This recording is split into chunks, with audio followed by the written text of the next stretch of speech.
Hello everyone, my name's David Edgar, I'm the host of Heart and Hand, the Rangers podcast, and we're joining you a little bit early this week after Rangers got the season off to a very, very poor start with a 1-1 draw against Motherwell. That doesn't really tell the full story of the performance, which we will unwrap over the next 40 minutes or so. Joining me to discuss this is, first of all, Andy McGowan.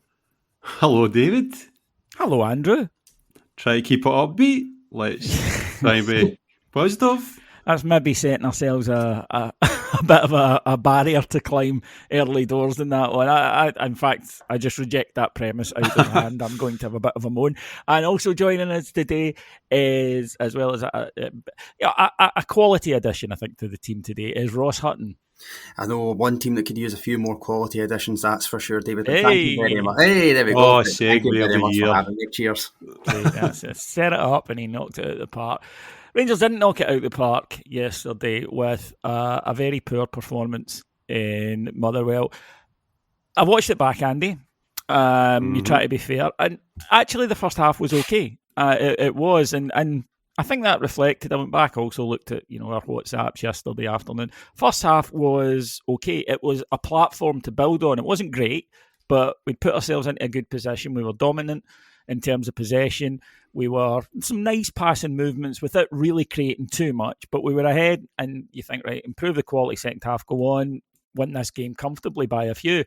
The second half, Rangers did not turn up. Now, the manager spoke about it afterwards. This is something that I've banged on about for a while with this Rangers team. He called it self-preservation mode. This is something Barry Ferguson spoke about. This is something even Clement spoke about, which is that when things get difficult for the team, they hide in plain sight. And one of the things they do is they stop playing with any intent. And when they get the ball, it's, can I offload this as quickly as possible to someone else, regardless of whether that person is in a better position, regardless as to whether or not that player is going to be getting closed down quickly. It's just, if I don't make a huge mistake, I won't get the blame. That's the thinking. And it's a good job yesterday's match didn't go to a penalty shootout, because I'm convinced that at least 4 of our takers would have turned around and knocked the ball back to the centre halves. It was, to me, in that second half, it was just a performance absolutely shorn of any intent, drive, the things you need to go and win a football match. Rangers did not show. And of course, stop doing the other basics as well, which is tracking back, making sure that your man's marked, competing. And in the end, Motherwell ran over the top of us, and we were fortunate to get a point. I think that's a fair representation. I mean, we're a podcast, we critique, we go into detail. We're talking about one game. There's so much in here that we can unravel. There's the personnel, there's the new style of play, there's the design application, there's the dynamic with the support where expectation equals pressure equals life at Rangers. Get used to it. There's a lot of stuff going on here, and I mean, Heart and Hand, right? Bellwether for the support, perhaps not. We give diverse opinions, but yesterday I just thought that, as you said, the first half wasn't stellar, but I thought after the first 10 minutes we kind of got into gear a wee bit. The ball was moving, there was interchange without having much purpose, but you did see wee glimpses here and there where the patient play at the back, which I can only presume is to draw teams out and then have a quick 3-pass cut through, if you know what I mean. That happened a couple of times. We did see that. And at the match, I said to with Cammy and Martin, I says, when we spring, actually, there's something there. I can see what we're trying to do. Second half, abject, and it goes back to what you just said there. There's players there that either don't understand what we're trying to do or incapable of executing it. And if you add in the mix on top of that, you shouldn't be here anymore, right? That's a pretty toxic mix, right? And it leaves us in a position as a support where I don't know about everybody else that's listening or you guys. I feel uncertain and apprehensive about what comes next, because it's so early in the tenure of Russell Martin and the takeover, right? Like the board, Thelwell and everybody else comes into this. It's so early that cannot be overstated even. But what you've got is a situation where we can read into it, and at the moment when I read into it, I get worried. And I'm hoping that I'm proven completely incorrect. I'm looking backwards to as close as I can get to precedents. I've been talking about Warburton. I've been talking about Souness's first couple of games. I've been talking about even about Advocaat's couple of games. I've been thinking about Postecoglou's journey with Celtic because there is parallels there. I think I'm hoping against hope that those are something that are going to be comparable. But that second half does not make it feel like it is. That second half was it was terrible. It was really terrible. And at the end of the game, personally, I was furious. I was in no mood for rational thought to overcome irrational thought and give them a wee clap. I was telling them what I thought of it. I think the vast majority of that stand behind a goal. Right. Aye. Every right. Because it was just, and I think the team felt it. I think Martin went to come over, and I think he said, "No, I think the better of this. I'll just turn back." The team's seen it. Yeah, I don't blame the fans at all, because here's the thing, right? We talk a lot as football supporters about, if you give your all and, we'll accept that. And of course, it's not always the case. It's results that matter. But I do expect Rangers teams, and this has been a failing of Rangers, particularly the last season as well, particularly this calendar year, is that a lot of games you watch and you think you're not outrunning the opposition. You're not outworking the opposition. They want it more than you do. We see it a lot. And I think that when that happens, the supporters, particularly the paying customers in the ground, have got every right to vent their frustration. And that is over and above we're implementing a new style. That's over and above new players, or, we need new players. All of those things, Andy. You expect your professional football team to offer up the right amount of endeavour. That second half they didn't. Secondly, you expect them to play, I think, with a bit more bravery than they played with. And bravery, as we've spoken about countless times on here, isn't he smashing into somebody. Bravery's wanting the ball and saying, I know we're not playing well, but I'll make something happen. And none of them did that yesterday. Ross, Andy brings up a good point, I think, which is that at the moment, there's a lot of apprehension among the supporters, and I count myself among them, and he's clearly is as well. But that's because we don't really have much to go on. We've got 3 competitive games so far. I think Rangers have probably played well for about an hour across the 3 matches, really, genuinely. Mm-hmm. We haven't created an awful lot in those 3 games, we have to say, in terms of chances. And we have looked shaky defensively. Jack Butland's had to make big saves in all 3 matches. So I don't really think it's possible to not feel a bit of apprehension based on the evidence we've got. Now, I do understand the argument that it is very early and we don't have a lot of evidence and that things should improve, and that is a legitimate argument. But going on what we've got, yeah, of course you're going to feel a bit worried, surely.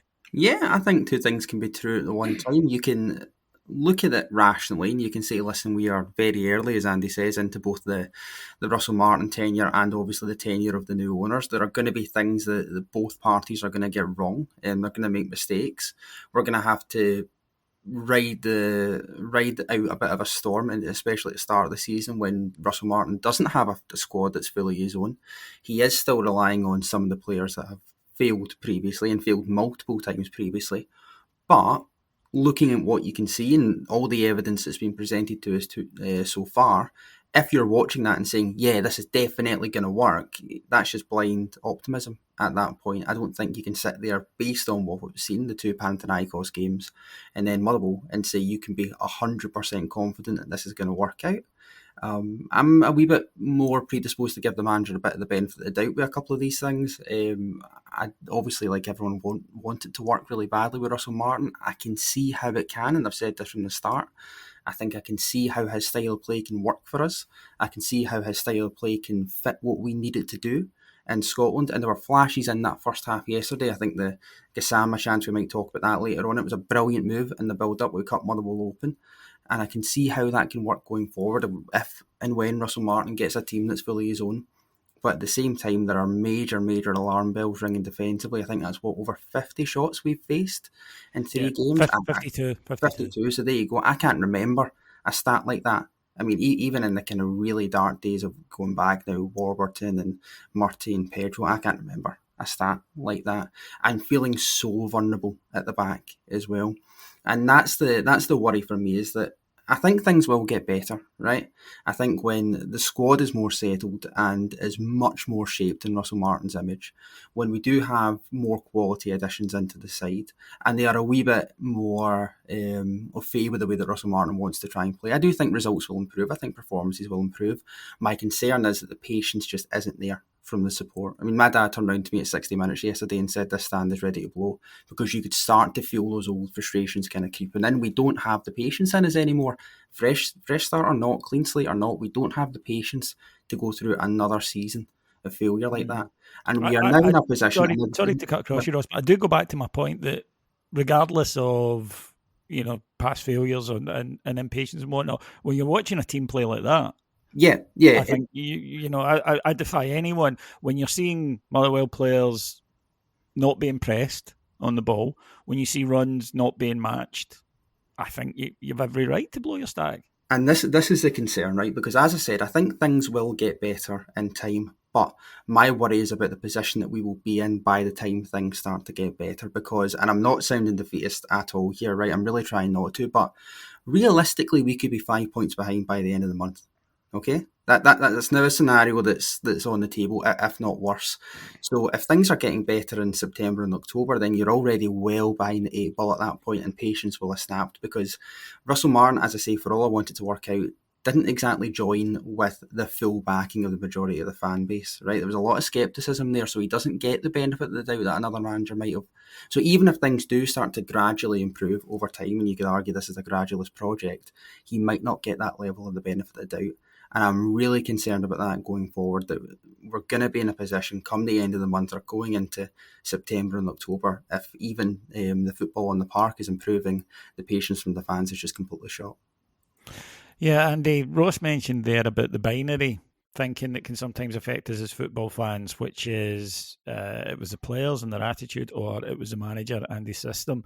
And of course, two things can be wrong at the same time. Now, I think that the manager was right in his post-match comments to call out what he felt was a lack of running effort, and as I mentioned before, this hiding that players do, self-preservation mode, he called it. And I think that is legitimate.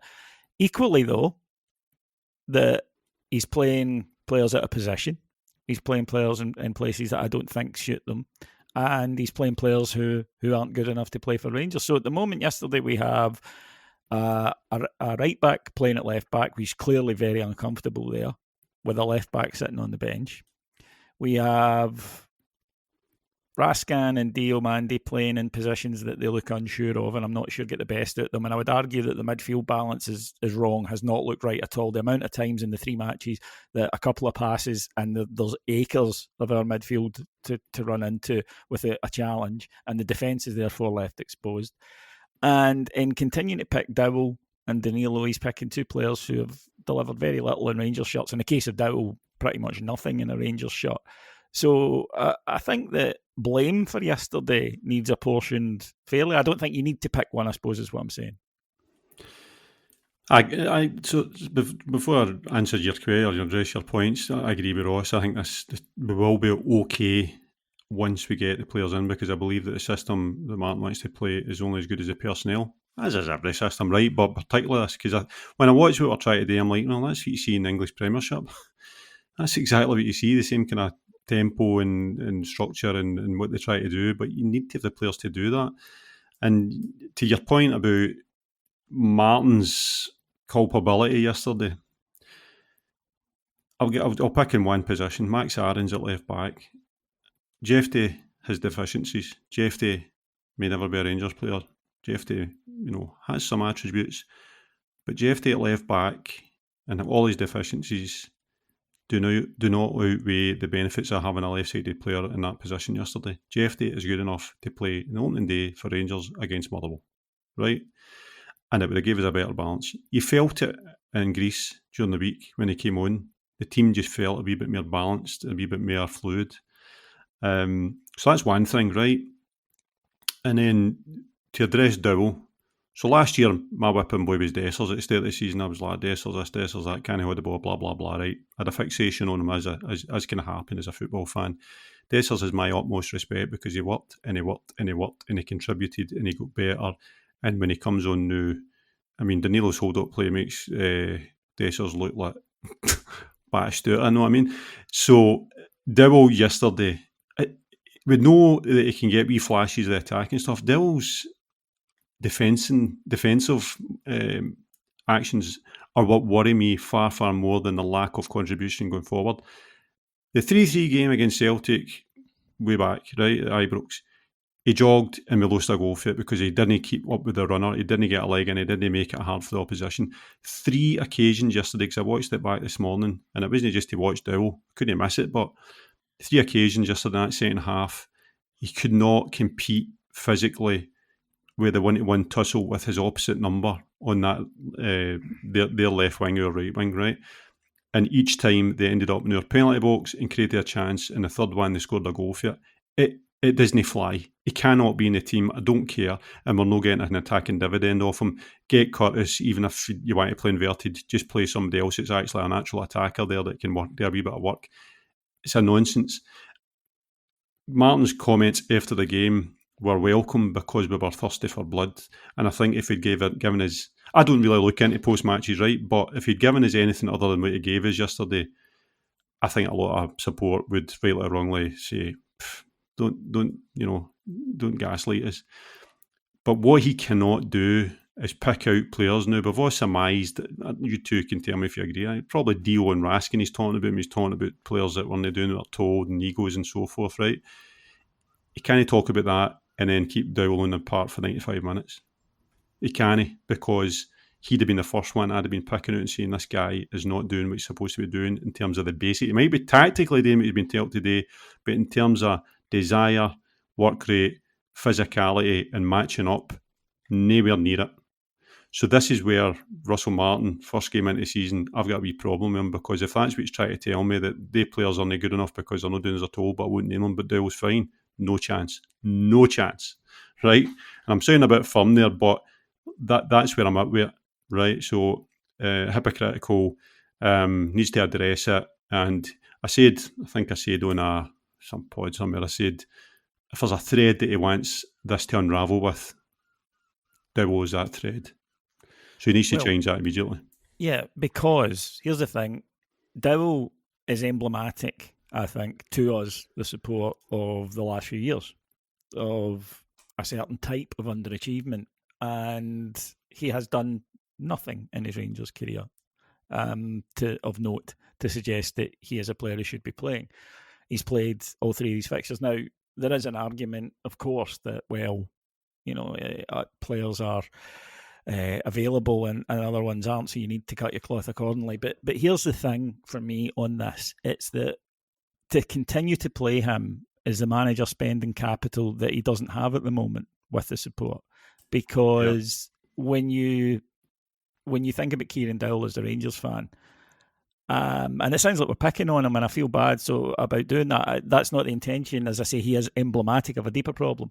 But when you continue to pick him, and the Rangers fans say, don't pick him because he'll do this, and then he goes out and he does that, exactly what we said or feared he would do, then as supporters, you're going to question the manager who's picking him. Ross, I don't see how you can't, because if we're saying if you pick Dowell, he will do the following. And in the 3 matches we've watched, he's done exactly what we thought he would do. So, as I say, if you continue to pick him, and also in terms of the post-match interview yesterday, words are great, action is more. If we go Tuesday night and it's pretty much the same lineup, then what are we meant to make of that? And this is where I am struggling with Russell Martin a wee bit, and I've just stuck up for him a wee minute ago, so I'm going to criticise him a wee bit now just to kind of balance that one out. But he made a big thing in one of his post-match interviews of saying yesterday that he'd watched lots of Rangers games when he knew he was in for the job, right? As you would expect any manager worth their salt to do, of course. and he said he could see what Barry Ferguson was trying to do, he could see what Clement was trying to do, but if he has watched those Rangers games, I want to know what he thought he was going to get out of Kieran Dowell. Genuinely, Danilo I can kind of understand, right? Danilo, at least in patches, has provided a wee bit of output. So I can understand why he might want to try with Danilo. He can't anymore. He can't start on Tuesday or going forward. You're not getting the level of output you need from him. But I can kind of understand that in my head, right? I can square that. I do not know what he thinks he was going to get from Kieran Dowell. There has been no evidence at all in his Rangers career that he can play in that position and provide you the level of attacking threat that you need in order to be able to sustain yourself in that position. It doesn't exist. There's no body of evidence to suggest that. So when you look at the substitutions yesterday, and I'm sure we'll talk about them, and the baffling nature of some of them, and you're watching players like Gassama come off, right? And I understand it was his first full start and he might not be fully fit, but just as a fan, and maybe this isn't as rational as I'd like to be, but you're watching him come off the park while Kieran Dowell is staying there, and then you're watching Diamandi and you're watching Raskin come off the park, and I understand he had his issues with their attitude, and Kieran Dowell was obviously still there. You're watching all this happen and you're thinking, and I was losing my temper at Fir Park and I was shouting, I was like, is it going to be anybody but Kieran Dowell? So the manager's persistence and fascination with him is incredible. And you're right, I think for we as fans, because we have watched it before, we know we're not going to get anything from him. To watch those same mistakes be repeated and repeated and repeated is infuriating, and that's why I say you're burning through patience that we just don't have at the minute. In terms of the other kind of baffling decisions like Max Aarons at left back, obviously, is that there just so Tav can remain at right back? It would appear so, to be honest. And I think he's doing Max Aarons a disservice, because in the wee small moments you've watched Max Aarons play right back, I think there's a really good player there. He looks a different player in those snippets when he's out on the right. So it's those kind of wee sort of positional things there, those selection headaches that are starting to erode trust very quickly. And it's credit that he didn't have in the bank. If this was a manager we'd all universally bought into, right? Go back to Gerrard, okay? But really exciting. I think we all knew as fans we were really all in on it. Then yeah, okay, you can trust the process a wee bit because he has the benefit of the doubt in the bank. Russell Martin doesn't and has never had that benefit. So the more he persists with this, and the thing is with Tuesday, right, in terms of the selection, there's only so many players he can pick, right, because there's a Euro squad. So it might be the case that he does go with Raskin and Diamandi again, which just erodes that trust further because he's just bluttered them in a post-match interview. And Kieran Dowell might start again on Tuesday, which just erodes trust further because we know he isn't capable of fulfilling the role. So it's that erosion of trust that wasn't great in the first aspect between the manager and the fans that concerns me going forward, because until we get a squad that is fully of Russell Martin's own vision and Russell Martin's own making, he is going to have to stick with some of these players that we know aren't good enough, and that's his problem. And he talked to me about the midfield. I don't like the balance of it at all. It doesn't look right to me, and I think the evidence is in how many shots that we're facing currently, because I think that it's too open. I don't think that Raskin does his best work from that position. And Diamandi, I think, is a larger issue, which is he quite often performs like that in domestic matches. Big games, Parkhead and European games, he's been very, very good. But a lot of these anonymous, particularly away performances from him. Your thoughts? Let's start with the formation, first of all. And this is the thing. If you ask a Rangers fan just now over the 3 games, you just said, the way we play, right? I feel like Mike Bassett, right? Because I'm like, can't really tell you. But we've got this thing where the Rothwell's obviously the anchor. And by the way, on the ball, Rothwell's excellent. He makes things tick. But you've then got Raskin on that kind of left-hand side, centre mid, and then you've got Diamandi on the other side, and they kind of go wide, and it's to create space and this. And it feels a wee bit too clever by half, but then I'm just a fan, right? Raskin, fantastic second half of last year, particularly under Ferguson, right? I thought it was exceptional. I thought the last game of the season at Easter Road was his best game in the Rangers jersey because he was the only man that was really doing much. All over the park, loads of energy, quality in the ball had improved, stopped getting the ball away.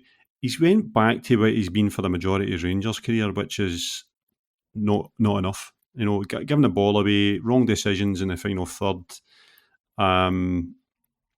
He's just not effective. And I'm presuming that when Asgard's fit, that is where he's going to play, that just off left of centre, and he'll offer so much more, right? I think Raskin's probably not going to go beyond the dimension of being a wee anchor, breaking the game up. And then Diamandi, as you say, Dave, I mean, look at him in Bilbao before he had to make changes. Look at him against Celtic at Parkhead a couple of times now. He was brilliant. He was really brilliant, and that's why we were like, you might get a few ball for this boy at some point. And then you look back to Saturday, you look back to games last season. I mean, I remember against Dundee United at home, I'm like, what the hell? He looks as if he's won a competition. You cannot have that vast oscillation of performance when you're being a Rangers player, particularly when you're a £4 million supposed starter. I thought he'd be one of the guys that would benefit from Martin in terms of being able to use his energy and his application and his fitness and no shortage of skill at times. I thought he would, flourish under him. So I'm kind of baffled as to what's going on there, and I would put the two down as players that don't understand what's going on. And there's obviously a fracture between what Martin's asked them to do and what they think they're supposed to be doing. And then is that what he's talking about in terms of self-preservation? They just go back to doing what they think they can do best? I don't know. But that midfield is a problem because the worry about the defensive structure, and we were talking about this amongst ourselves, is that, okay, we've had rocky defences for how many seasons? And you need to go back to probably Gerrard before we would say, right, you know what, we are really solid. And then we get the occasions in Europe where we work out a system that keeps us solid. See, just now, from front to back, we feel and look fragile because a team like Motherwell yesterday very, very quickly moved from their box to our box in a click of a finger, right? 3 passes and they're bearing down in our penalty area. That's a major problem, and that suggests to the structure as opposed to personnel, and that's why I've got a wee bit of sympathy. I heard you saying in your post-match, Davey, with Suter and De Giga, because they were exposed. They were constantly. We need to rectify that, and I mean, domestically need to rectify it. You can multiply that by 10 when we get into Europe. And we've seen it against Panathinaikos. Panathinaikos are a big average, right? And they're cutting through us. So if we do progress in Europe to either, well, we will be in the Europa League if it's not the Champions League. I don't think we're the kind of team anymore. And this is, again, a question mark over Martin's philosophy. I don't think we're going to be a pragmatic team. I think it's going to be, we play this way and that's it. We've seen it with Rogers Celtic. They play away and they play the same way in Europe and they get their arse felt. So I think we're in for a wee bit of flavour of that if things go as I think. Ross, defensively, and I thought Giga was our best player yesterday, best outfield player by a distance. Good old-fashioned defender. He likes defending, and I thought Suter defensively was fine, although his passing out from the back puts us under pressure quite a lot. But I think that I don't like a wrong-sided player at fullback, and especially one who looks as uncomfortable as Aarons did. But again, this is modern football. It's not just about your defence to keep out the opposition. They shouldn't be getting broken on as often as they're getting broken on. Yeah, and the defence is the big concern because I agree with you. I think Jigga was absolutely fantastic yesterday. Really put himself about well. Good on the ball.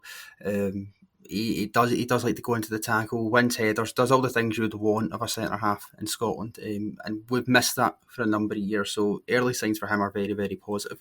I think for me the thing with Max Aarons is, as I said before, would he be playing left back if it wasn't just for Tav? It seems to be shoehorning him into the side just to try and accommodate Tav. I honestly don't think it's that. I think he doesn't rate Jeffy. But again, that sort of makes me question the transfer policy as well. Why we went out and signed, in effect, a right back to go and shoehorn him in at left back. If you really didn't rate Jeffy, and obviously Yilmaz has been completely ejected from the picture as well, go and get a left back then. Why? What's the thinking behind going and signing Max Aarons, a right back, in particular, to go and shoehorn him in at left back? Well, I mean, I think Occam's razor suggests they've signed a right back because they want him to play right back. And for me, then, what we have right now is that James Tavernier in 2025 is not what he was, right? So I think you get an average right back with Tavernier, who's always had these flaws defensively. We saw him again yesterday. And you have a poor left back. Now, for me, then, I'd put Aarons at right back, because then you might have a good right back. And even if Jeffy's poor on the other side, you're no worse off on that side than you are currently. So for me, I think you'd have a better balance for a start. And we're not getting anything from Aarons. He's out there doing, as I say, a poor job because he's not a left back. It's that simple. Yeah, I agree with you. We weigh the pros and cons of it. I think for me it's a bit of a no-brainer. Of course, the FD has his limitations. We're all firmly aware of that now, having watched them for a year. But those limitations do not outweigh the limitations of the entire defence being completely imbalanced by having a right back at left back.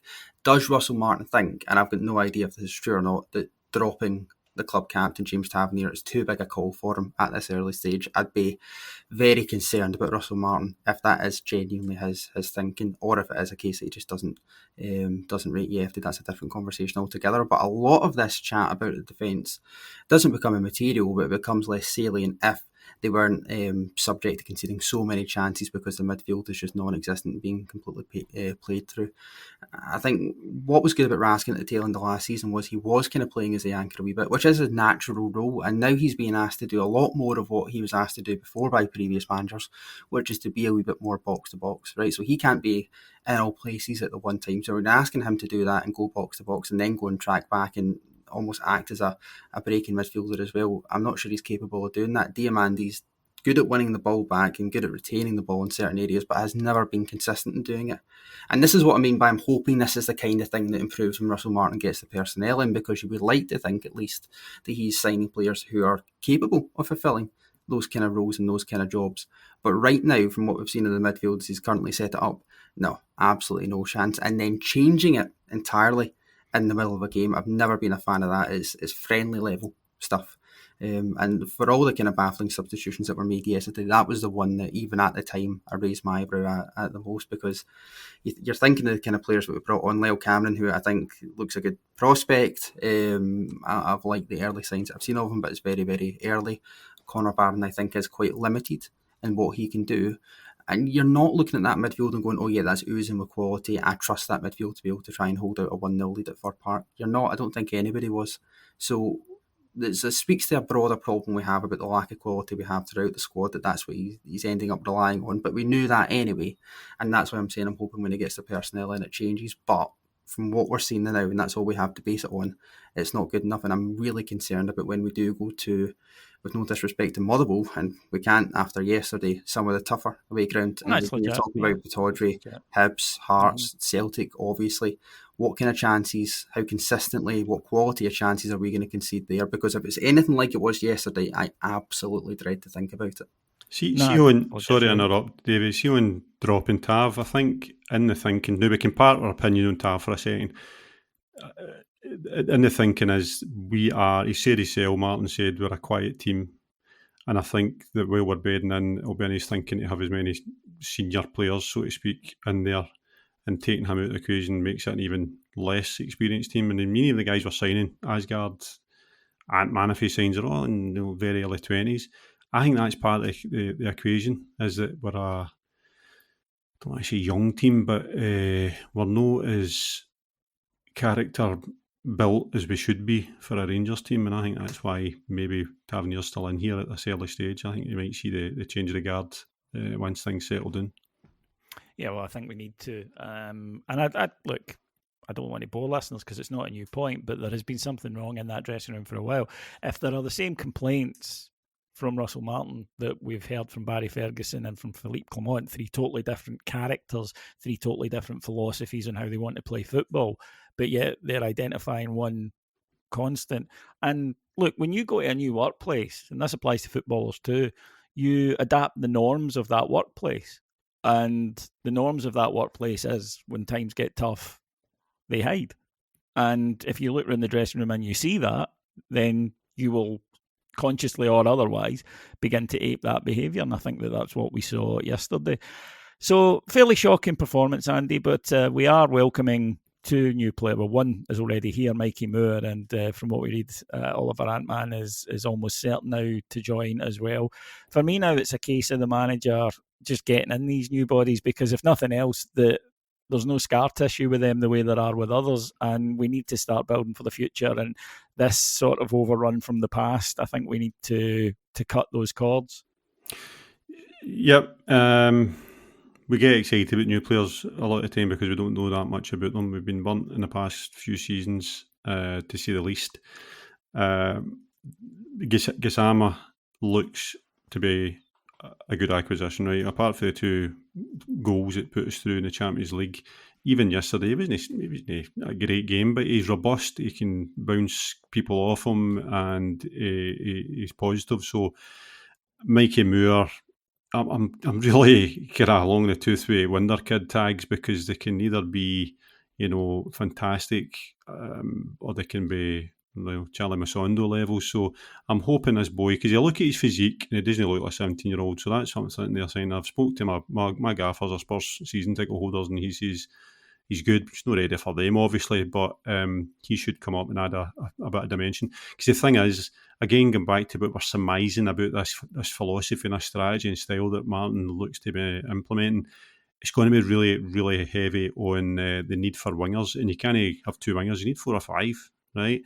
And that's the other thing that kind of worries me, to go back to a negative, is that over the season, I think we might struggle for pragmatism when we don't have the players that we need. Even in the friendly against Bruges, the first half, we played the reserve team, and it was shambolic, because they just could not implement what they were being asked to implement.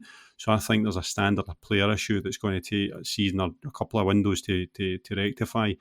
And that's why, we're talking about Diamande Raskin.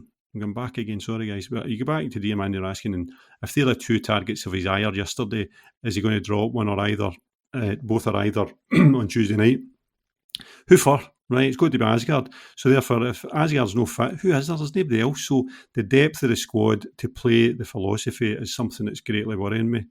And man, I've never seen a bad YouTube reel. Reminds me of Kinchelski's, but he's got that kind of knee step overs, beat the man, whips a cross in for near enough the byline. So that might be something different that we're really needing. And I think we need a striker that can hold the ball up to make this whole thing hum. And if nothing changes, then it's probably going to be Agaman is most suited to that, given his strength and ability to hold people off. I don't know. I think if we get a striker that's better at holding the ball up but scores less goals and dessers, that will be to the benefit of the team overall, if that makes sense, because I think we'll get more goals from all over. So, listen, we need to sign more than Antman and Moore, I think. But we've got a budget which is, I think, nearly exhausted, subject to who we sell. But you couldn't sign enough players. I mean, we could sign 10 players and still be sitting here saying, right, we need more. It's that bad in terms of squad, and we know it's bloated. We need to get players out, and if that means, marketing them by reducing the price a wee bit, then I think that's where we're going to be, because we're well into this window now. Yeah, the lack of outgoings is concerning me every bit as much as I don't want to say the lack of incomings, but they've not happened at the pace that I would have wanted them to happen. And I don't know how much of a pinch of salt you take it, but if you take Russell Martin at his word yesterday and say that Dessers is the only player that we've had an actual bona fide bid for, then that is really, really concerning, because you look at the assets, the sellable assets in that squad, of which Igaman is one, Dio is one, Raskin is one, all players that if their valuation is met should be gone, right? Especially after yesterday's comments by Russell Martin, if we do think it is, in regard to Diamande and Raskin, if the valuation is met, they should absolutely be out the door. But the lack of outgoings, given the size of our squad is massive, right? I think we need to acknowledge that, is really, really concerning, because all that money could be reinvested and reinvested better in a dearth of new players who can come in and fit this system. So if it is the case that we've only had one actual on the table bid, and that was for Dessers, I'm really worried about that. No, legit points, lads. Legit points. Right, well, we move on, of course. It never stops at Rangers. We have a fixture coming up, a very important one, on Tuesday night, with Rangers welcoming Victoria Pilsen to Ibrox. And we'll see if any changes are made to the side. The Euro squad is tomorrow night, Andy. So Rangers can register 2, I believe, new players before that deadline. Obviously, 2 players would have to drop out, and they can't be Scots. So it would be very interesting, should that happen, to see who the players going out would be. I never knew that, Davey. That's why you're the gaffer. So is Kieran Tierney Scottish? He is not, no. Well, there you go. There's one. Your problem solved. That's what I mean. If you know, like, I think if I got 100 Rangers fans in a room and said, name one of them, you know how people say we never agree on anything? Well, there you go. fairly confident I could buck that trend there. So to me, it would be very interesting to see who that was. So we're going to add Antman if he signs, and Moore, I don't know the ins and outs of his international clearance, but you imagine it's going to be all right for Tuesday. Moore can be registered now, right? And you'd expect Antman to be getting sorted out today if they've got anything about them if it's that close. So I don't know. Do you know what? I don't think he would take the out to trust him. He sees something in him, and he obviously trusts him. That's evident. It reminds me so much of Scott Wright. And do you remember every time a new manager came in, Scott Wright would get a chance? And it's because lovely lad, great trainer, does exactly what you tell him to do to the best of his ability, but the performance has never warranted a run in the team. But every time a new manager came in and trained them, it's like, no, I can get this boy playing. I think there's an element of that. So who else could it be? Jeffrey? Well, that's what we need to see, possibly. That would probably be the one. I genuinely don't know. So we'll Egerman, if he's not fit, Egerman, if he's not fit, would make it a bit easier. But right then, folks, that will do us for this week here on Heart and Hand Rangers podcast. We are doing a live show in a couple of weeks' time, which will feature both of these lads. Ross presents our huge interactive quiz to open the night. You can win some excellent prizes at that. And Andy will be on stage alongside myself and a few others to discuss how the season is going. That's the 15th of August, Friday the 15th of August, the night before we play Alloa at Ibrox, and it's at Edmiston House. Last few tickets available. Go to the Edmiston House website for those. My thanks to Paul Myers and Mike Lee, our producers, and my thanks to my two guests today. First of all, Andy McGowan. Thanks, Davey. You've just reminded me I've got my fitting tomorrow at Georgia Asda Govan for my live show suit. Well, we have a tradition now that we would need you to and for me to buy a jumper that makes you think less of me because of how much. Because you're so insecure, you need to wear an 800 quid shirt. It's to deflect attention away from my face. If you had a fizzer that looked like that, sorry for you, you're handsome. Oh, thank you. I'll look like somebody doodled on a fucking balloon, so it's I need to try and deflect attention as far away from that as I can. And to Ross, thank you very much for coming on today, Ross. Thank you very much, and I'll as ever turn up to the live show looking like the world's worst door-to-door insurance salesman, so you can always bank on that too. Absolutely. Harry's tweet shares rocket when Ross gets that stage. I always think Ross looks like a wee guy that approaches you in the Senior Centre to try and sell you double glazing. I'd sell you triple glazing. You wouldn't know. Right then, folks, thank you very much. We hope to see you at New Edmiston House. We'll be back here. Cammy will be back later in the week with Heartland Extra. I'll be here next Monday after our opening home league fixture of the season. Until then, if you want all the coverage, day to day, everything Rangers, go to our Patreon site, patreon.com/heartandhand. That'll do us for this week. Take care, everybody. Bye-bye.